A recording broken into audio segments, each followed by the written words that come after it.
Howdy, my name is Mel Ortiz with Activate Human Capital Group, and I want to talk to you about something related to employee engagement that is costing you money every day as an employer.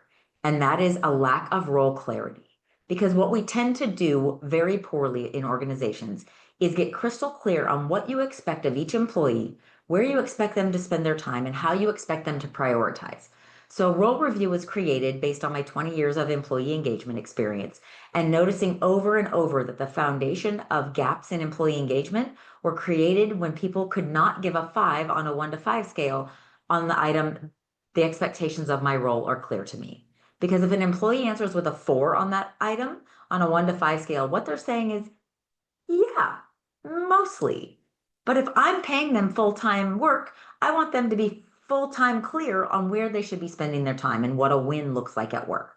So we're wasting time, we're wasting money as organizations, and role review was really intended to start to bring some clarity to that at multiple different points in the employee life cycle. So I'd like to show you what this looks like so you have an idea if this is something worth exploring. I'll bring my screen up and we can go step by step through the role review. So step one is just really about who's doing this and for what purpose. The purposes vary from a new role design and development to get our heads clear on what a new person will be doing on the team we haven't had before.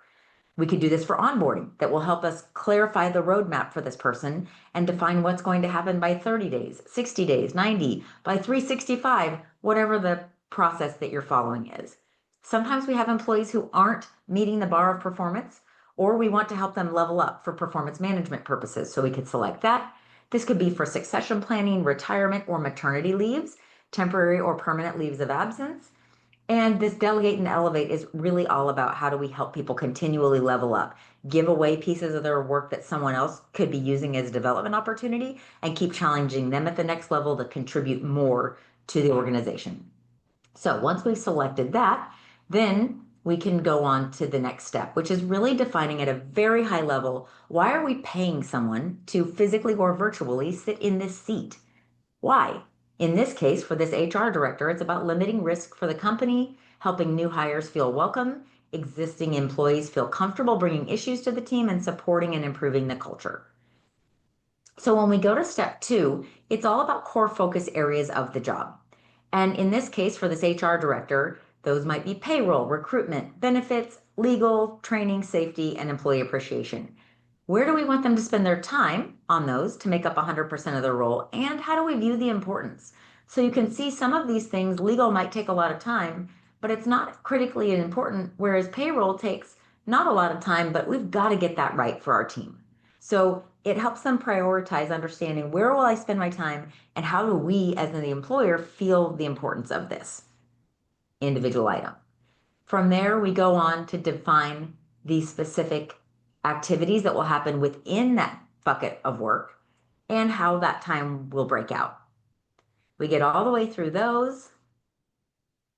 And then the last question is really what work you know or suspect this person will get pulled into, or may, if it's performance management, is already being pulled into that's outside the scope of that role. And so that gives us a chance to add something here, estimate how many hours per month they are really at risk, and then what we want them to do about that.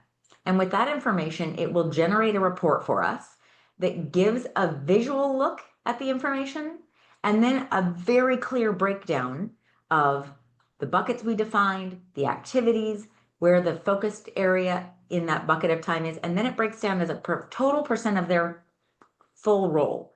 So this is a very, very elegant way to get everyone on the same page, singing from the same sheet of music. And I would love to talk more with you about this if you think this is something that could benefit your organization. So give us a call if you're interested, and we look forward to talking with you about role review.